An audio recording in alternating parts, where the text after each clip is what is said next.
아버지에게 지금 뭘 하고 있는 거예요? 아버지를 설득하는 거예요. 아버지가 도저히 빠져나갈 수 없는 논리를 가지고 설득을 하는 것입니다. 이제 이렇게 해야 아버지도 살고 우리도 살고 우리 자식들도 삽니다. 아버지, 지금 이거밖에는 살 길이 없습니다 라고 그 아버지의 인식을 분명하게 합니다. 그러면서도 뭐라 그래요? 내가 담보가 될게요. 아버지, 내가 베냐민 잘못되면 내 생명을 담보로 잡을게요. 뭔가 담보가 있어야 돈도 우리가 꺼주고 빌려주고 하잖아요. 담보 없이 갑자기 돈 꺼달라 그러면 큰 돈을 빌려줄 수 있겠어요? 은행에서도 말이에요. 근데 누가 담보가 되는 거예요? 내가 담보가 되겠습니다. 내 생명을 걸겠습니다.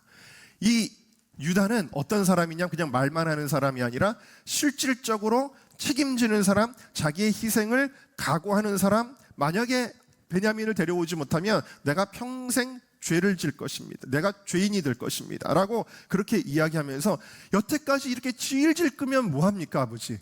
벌써 우리가 지체하지 않았으면 2번이라도 애굽에 다녀왔을 것입니다 라고 아주 논리적으로 이야기를 하는 것입니다. 아주 실질적으로 아버지 야곱을 설득하는 것입니다. 그리고 긍정적인 결과를 제시하는 거예요. 부정적인 이야기를 하지 않습니다. 긍정적인, 아버지도 살고 우리도 살고 아이들도 살 것입니다 라고 긍정적인 결과를 제시합니다.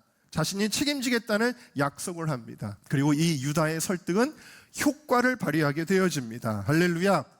어떻게 이런 실질적인 해결을 가져올 수 있었을까요? 아버지가 그래, 알았다, 그럼 베냐민 데리고 가라라고 대답하거든요. 어떻게 이런 실질적인 해결을 가져올 수 있었는가? 첫 번째로는, 여러분, 어떻게든 해결해야 한다는 강한 의지를 가진 사람이 문제를 해결합니다. 여러분, 쉽게 포기하지 마시기를 바랍니다. 항상 어떤 문제를 만날 때 어떻게든 해결할 거야, 어떻게든 해결할 거야 라는 강한 의지가 있어야 된다는 거예요. 유다는 어떻게든 이 문제를 다 손 놓고 있는데, 이제 우리는 굶어 죽었네 라고 하고 있는데, 유다는 그렇지 않았다라는 거예요. 해결해야 되겠다, 아버지 설득해야 되겠다 하고 나서고 있었다라는 것이죠. 두 번째로는 하나님이 주시는 지혜가 필요해요. 아버지를 설득할 때 그냥 아버지에게 땡깡을 부리는 게 아니죠. 아버지가 납득할 만한 비전을 제시하고, 또 거기에 대한 담보를 제시하고 약속을 하고 굳은 의지를 보여줄 때 그 일이 성사될 수 있었다라는 것이죠. 그러니까 이 말할 때 지혜가 있어야 되는 거예요. 문제를 해결하는 사람은 지혜로운 사람이다라는 것입니다. 세 번째로, 근데 이것만으로는 안 됩니다. 뭘로 가능하냐? 자기 희생이 있어야 된다라는 것이죠. 자, 9절을 다시 보시면, 내가 그를 위하여 담보가 되오리니 내 생명을 걸겠습니다. 그러니까 그 문제가 해결되는 거지. 그냥 누군가의 힘으로 하려고 그러면 이 문제가 해결되지 않는다. 자기 희생이 없어서는, 그리고 그렇게 결단하지 않고서는, 결단이라는 거는 항상 자기 희생을 동반하는 거거든요. 그렇게 하지 않고서는 실질적으로 문제를 해결할 수 없다라는 사실입니다. 예를 들어서 아이들이 수련회를 가는데 봉고차를 타는데, 봉고차에 좋은 자리도 있지만 가운데 목바지가 없는 자리도 있습니다. 서로 좋은 자리를 앉겠다고 아웅다웅 하다가 거기서 아이들이 막 다툼이 벌어졌습니다. 문제가 생긴 것이죠. 어떻게 해결이 될까요? 어떤 아이가 손 들고 이야기합니다. 얘들아, 싸우지 마, 내가 거기 앉을게. 그러면 어떻게 되는 것이죠? 문제가 해결되는 것입니다. 누군가는 자기를 희생해야 해결되는 거예요. 부모님이 자식에게 뭔가를 물려줬어요. 근데 막 자식들끼리 싸워요. 그럴 때 그 문제가 어떻게 해결되죠? 누군가는 얘기한 겁니다. 내 몫을 포기할게요. 형님들, 동생들, 싸우지 말자. 우리가 한 형제고 자매인데 싸우지 말자. 누군가가 자기의 몫을 포기할 때 어떤 일이 일어나요? 문제가 해결되는 것입니다.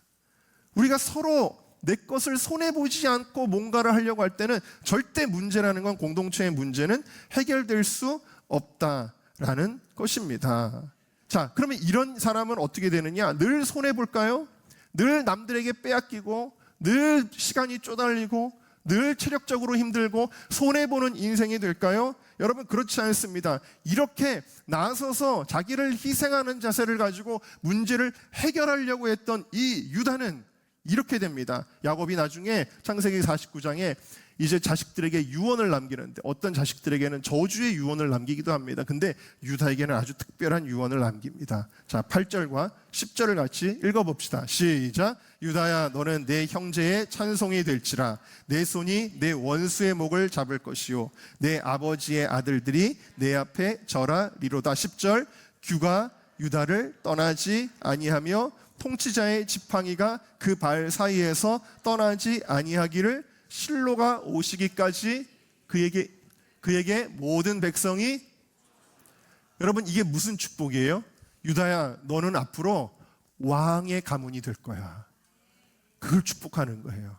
여러분, 나서지 마. 괜히 나서지 마. 괜히 가만히 있어. 여러분, 뭐예요? 나 손해보기 싫으니까 가만히 있어. 나서지 않을 거야. 근데 유다는 어땠어요? 나섰어요. 나서서 자기를 희생했어요. 그런데 이 희생하는 사람을 어떻게 하신 거예요? 리더로 삼으신 거예요. 할렐루야. 그래서 그 이후에 실제로 벌써 그들이 출애굽해서 나중에 이스라엘을 가나안 땅을 향할 때 어떻게 됩니까? 유다는 항상 12지파 중에서 맨 앞에 지파가 돼요. 첫 번째 지파로 진행을 하고요. 그 다음에 이스라엘 백성들은, 성경은 가장 좋은 방향이 동쪽 방향인데 이스라엘 백성이 진 칠 때 사각형으로 진을 치거든요. 근데 동쪽 방향에 누가 있어야 되냐면 리더가 있어야 돼요. 동쪽 방향. 근데 그 자리를 누가 차지하게 되냐면 유다가 차지하게 되고, 마침내 가나안 땅에서 사사시대가 지내고 왕정시대가 도래하여 왕국이 세워지는데, 첫 번째 왕인 사울을 하나님이 패하시고 진짜 왕조를 세우시는데, 이 창세기 49장에 이 야곱의 유언처럼 누구를 왕으로 세우시냐면 다윗을 왕으로 세우시는 거예요. 할렐루야. 그리고 이 다윗의 가문, 다시 말하면 유다 지파에 하나님이 민족의 정통성을 두시고, 그리고 이 유다의 지파 속에서 누구를 보내시냐면 진짜 왕이신 예수 그리스도를 보내셨다라는 것입니다. 그러니까 유다 지파는 어떤 축복을 받았냐면, 자기를 희생하고 나서는 자, 문제를 해결하려고 책임지려고 자기를 희생하고 나서는 사람이었는데, 그 나설을 하나님이 귀하게 보시고 리더로 삼으신 거예요. 할렐루야. 저와 여러분에게 이러한 은혜가 있기를 주님의 이름으로 축원합니다. 영적인 장자. 원래 유다는 몇째 아들이에요? 넷째 아들인데 첫째 아들의 축복을 받게 된 것입니다. 여러분, 교회 공동체에는 영적으로 막내가 많으면 시끄러워집니다. 막내는 어때요? 항상 저도 막내입니다. 근데 막내는 항상 막 자기 표현을 그냥 막 하고, 그리고 누가 해달라 그러고, 빨리 이거 해달라 그러고, 빨리 이거 사달라 그러고. 막내는 그러잖아요. 뭐예요? 한마디로 철이 없잖아요, 막내는. 그런데 여러분, 쉽게 말하면 막내는 뭐냐면요, 먹는 거는 좋아하는데 치우는 거는 안 하는 게 막내입니다. 한번 보세요. 우리 청년들 중에도 누가 막내인가? 막 맛있게 먹어요. 막 해먹고. 그런데 맛있게 먹고 안 치우는 청년들은 막내. 근데 치우는 청년들은 첫째. 그렇지 않나요, 여러분?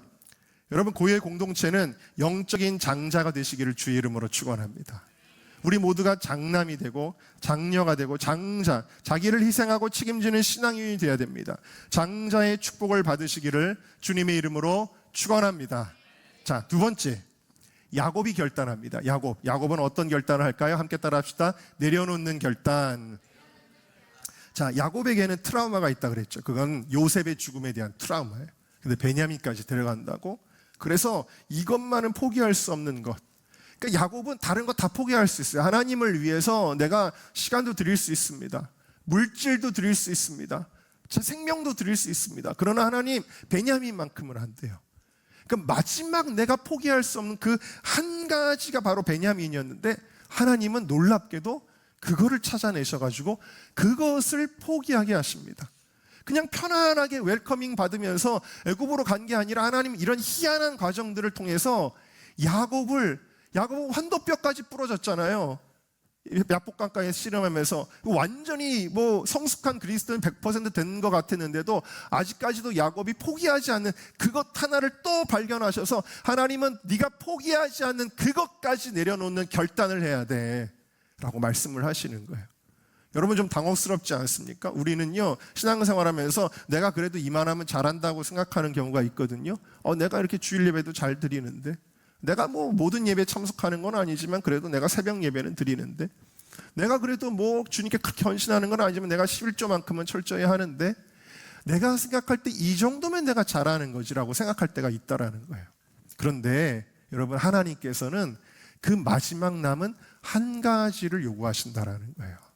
부자 청년이 예수님 앞에 나왔습니다. 너가 어려서부터 뭘 배웠느냐? 제가 이것도 해야 된다 그럼 이것도 했었고, 이거 하지 말라 그럼 이것도 하지 않았고, 제가 율법을 다 지켰습니다 라고 대답을 했습니다. 그런데 예수님은 놀랍게도 이 청년이 포기하지 않는 그 한 가지를 딱 지적하셔요. 그래?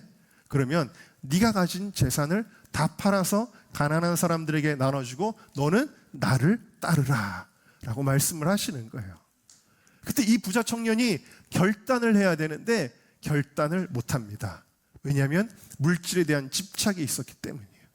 그리고 그는 근심하며 돌아갔다. 아까 말씀드린 그 청년은 그 이후로도 여전히 스틸의 사람이 되는 거예요. 여전히 근심하며 사는 사람이 되었다라는 거예요.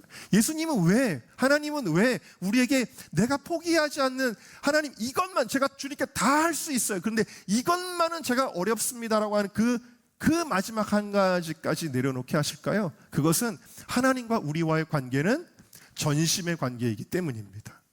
주님은 우리를 위하여 팔 하나를 주신 게 아니에요. 주님은 우리를 위하여 다리 하나를 떼어주신 것이 아니에요. 주님은 자신의 몸 전부를 우리에게 주셨습니다. 하나님은 자신의 독생자를 그냥 다 주신 것입니다. 하나님이 우리에게 전심으로 사랑했기 때문에 하나님과의 온전한 관계가 되기 위해 주님은 마지막 그 한 가지를 내려놓게 하시는데 그것이 야곱에게는 베냐민이었다라는 것입니다. 그러나 결국 이 베냐민까지 내려놓는 결단을 야곱이 하게 됩니다. 그래서 믿음의 사람이고 그래서 위대한 신앙의 사람이죠. 13절과 14절을 우리 같이 읽겠습니다. 시작. 네 아우도 데리고 떠나 다시 그 사람에게로 가라. 전능하신 하나님께서 그 사람 앞에서 너희에게 은혜를 베푸사 그 사람으로 베냐민을 돌려보내게 하시기를 원하노라. 내가 자식을 잃게 되면 이르리로다. 자, 맨 끝에만 한번 따라해 보실까요? 내가 자식을 잃게 되면 이르리로다. 이건 뭐죠? 이거는 완전히 자기 자신을 내려놓은 거예요. 그리고 누구에게 맡긴 거예요? 하나님께 맡긴 것입니다. 지금까지는 어떤 생각이에요? 나는 베냐민의 아버지야. 내가 베냐민 지킬 거야. 베냐민만큼은 요셉처럼 절대 뺏기지 않을 거야. 내가 베냐민의 주권을 가지고 있는 것입니다. 내가 너무 사랑하니까 내가 베냐민에 대한 주권을 지금 행사하고 있는 것입니다. 그런데 하나님께 이제는 어떻게 하는 거예요? 내가 자식을 잃게 되면 이르리로다. 이건 뭐예요? 하나님의 처분에 맡겨드립니다. 하나님 이 베냐민 살고 죽는 것은 하나님 뜻대로 될 것입니다 하고 주님께 베냐민을 드린 것입니다. 이제 베냐민의 진짜 아버지는 야곱이 아니라 하나님이라는 것입니다.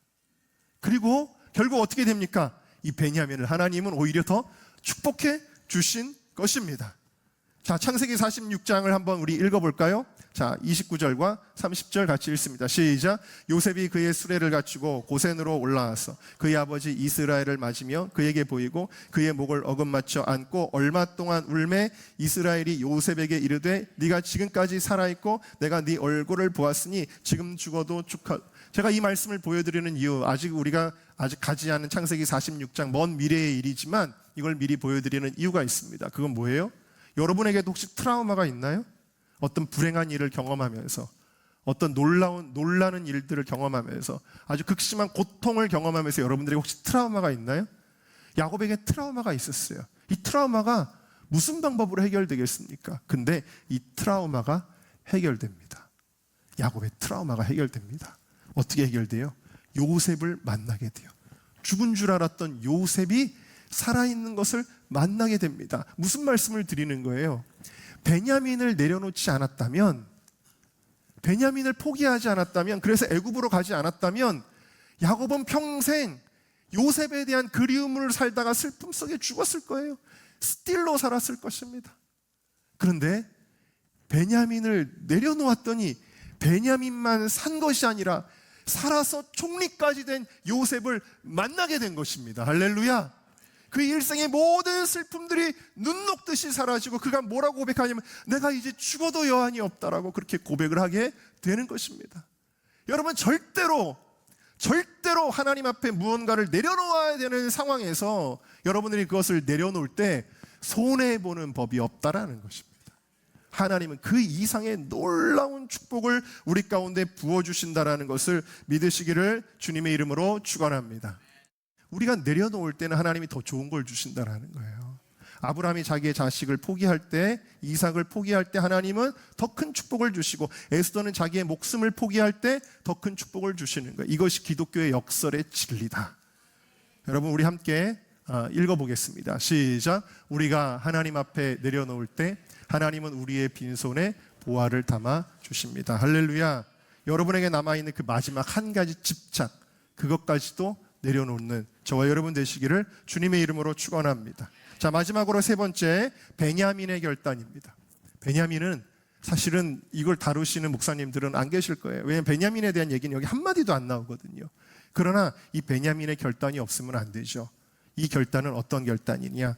순종의 결단이다. 함께 따라합시다. 순종의 결단.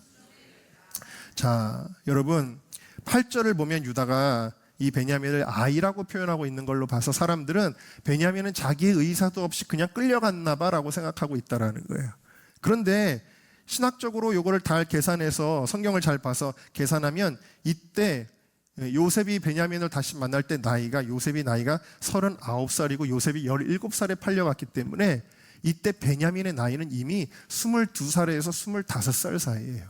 그럼 뭐예요? 다 큰 어른이죠. 힘도 세고, 그리고 이렇게 배고픔의 문제로 씨름할 때 얼마든지 자기가 위험한 상황이라고 한다면 내가 볼모가 될 수 있고 내가 인질이 될 수 있다고 생각하면 베냐민 얼마든지 도망칠 수도 있는 거고, 형들한테 나는 못 가, 아버지 저는 안 갈랍니다 할 수도 있는 거 아니겠어요? 그런데 지금 그런 말이 하나도 없이 이 베냐민은 순순히 갑니다. 마치 아브라함이 이삭을 바칠 때 이삭이 청년이었거든요. 17살에서 20살 정도의 그 나이였거든요. 근데 아버지가 이 이삭을 결박해가지고 칼로 찍어서 번제로 드리려고 할 때 이 이삭이 순순히 자기를 드렸기 때문에 아브라함의 결단이 가능했던 거거든요. 이 결단이라는 거는 여러분, 공동체가 한 사람의 결단으로 되는 게 아니에요. 은정교회는 담임 목사의 결단으로만 되는 게 아니에요. 우리 사역자들이 함께 결단해 줘야 되고, 그리고 성도들이 함께 결단해 줘야만 하나님의 꿈이 이루어지는 거예요. 할렐루야. 이렇게 마지막 퍼즐 하나가 있었는데 그것은 베냐민의 결단이었더라는 거예요. 근데 베냐민이 이 일에 순종하였다. 자기가 인질이 될 수 있는 아주 위험해 보이는 그 길에 나서게 되었어요. 아버지와 형들의 결단에 순종하는 자세였다. 이 베냐민의 순종이 없었다면 유다의 결단도 야곱의 결단도 무색해지는 것입니다. 여러분, 이 베냐민은 누구를 예표하냐면 여기서 예수님을 예표하는 거예요. 왜? 우리가 주님 앞에 나아갈 때 베냐민 없이는 애굽에 갈 수 없었잖아요.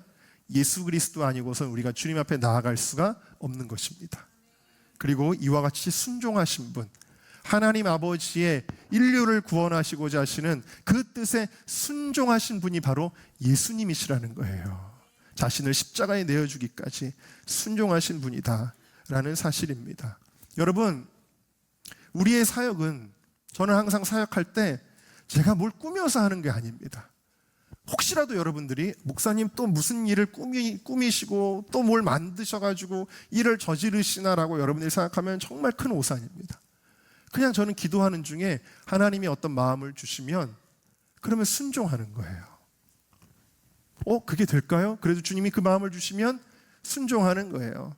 예전에 우리 여기 제가 다리를 다쳐서 아무것도 할 수 없을 때, 그때 홀리웨이크를 할 수 없는 상황인데도 하나님이 네가 움직일 수 없으니까 여기서 깊이 기도하라고 마음을 주시니까 50시간에 대한 감동을 주셔가지고 하나님 순종할게요. 알았어요. 순종할게요. 제가 맨 앞자리에 앉아가지고 그렇게 기도했던 기억이 나요. 하나님 알겠어요. 순종할게요. 알겠어요. 순종할게요. 이번에 우리 40일 기도를 하는데도 하나님이 마음을 주시는 거예요. 사실 나라가 이렇게 어려운데도 물론 기도하는 분들도 계시지만 그렇지 않은 분들도 계시거든요. 근데 우리 교회가 해야 되겠다. 우리 교회 성도들이 많지는 않지만, 혹은 정말 많이 모이지 않을 수도 있지만 그래도 해야 되겠다. 40일 동안 나라와 민족을 위해 기도하자. 기도하라는 마음을 주시는 거예요. 처음에는 약한 마음도 들었습니다. 주님 30일만 할까요? 20일만 할까요? 마음이 흔들리는데 하나님의 마음은 계속 주시는 게 40일을 하라는 거예요. 그래서 어떻게 했어요? 제가 또 알겠어요. 하나님 순종할게요. 순종하는 게 결단입니다. 근데 여러분 이 40일 기도를 하는데 뭐가 계속 느껴지냐면 하나님이 이 기도의 모임을 너무 기뻐하신다라는 마음이 드는 거예요. 하나님 너무 기뻐하시고, 그리고 이렇게 기도하는데 어제 저녁에도 이렇게 기도하는데 너무 행복한 거예요. 이 기도의 자리가 우리가 주님과 함께 이 자리에 있다라는 것이 너무 행복하고 너무너무 감사한 것입니다. 그저께는요, 여러분, 이 기도에 참석하려고 부산에서도 교인 청년들이 2박 3일 코스를 일부러 여기 참석하려고 와가지고 이 예배를 섬겼어요. 이게 뭐예요? 하나님이 보여주시는 사인이에요. 내가 이 모임을 기뻐한다 라고 보여주시는 것입니다. 여러분, 주님께 우리가 순종하며 나아가는 길은, 저는 이런 그림을 그려봤습니다. 우리가 숲속을 걸어가며 등산을 하거나 어떤 트레킹을 하거나 할 때 숨이 차기도 하죠. 다리가 아프기도 합니다. 여러분, 힘든 거 좋아하는 사람이 누가 있어요? 근데 힘들게 숨이 차가면서 다리 아프면서 때로는 목이 마르면서 그 숲속을 걸어가야 되는데, 그런데 여러분, 이 길은 불행한 길이 아니라는 거예요. 때로는 새들의 지저귀는 소리를 듣게 됩니다. 때로는 옹달샘의 목을 축이며 때로는 신비한 꽃들의 향내를 맡을 수 있습니다. 때로는 달콤한 열매를 따먹으며, 오늘 아까 우리가 찬양한 것처럼 주 하나님 지으신 모든 세계를 찬양하며 걸어갈 수가 있는, 누가 숨이 차다고 그 길을 불행하다고 얘기하며 손해봤다고 얘기할 수 있습니까? 무엇입니까? 그 숲속의 비밀들을 경험하게 되는 것입니다. 비밀의 숲으로 들어가는 것, 그게 순종이다 라는 것입니다. 여러분에게는 오늘 결단이 필요하지 않습니까? 유다처럼 나 자신을 걸고 책임지는 결단, 야곱처럼 내려놓는 결단, 베냐민처럼 순종하는 결단이 여러분에게는 필요하지 않습니까? 이 결단으로 나아가는 저와 여러분 되시기를 주님의 이름으로 축원합니다.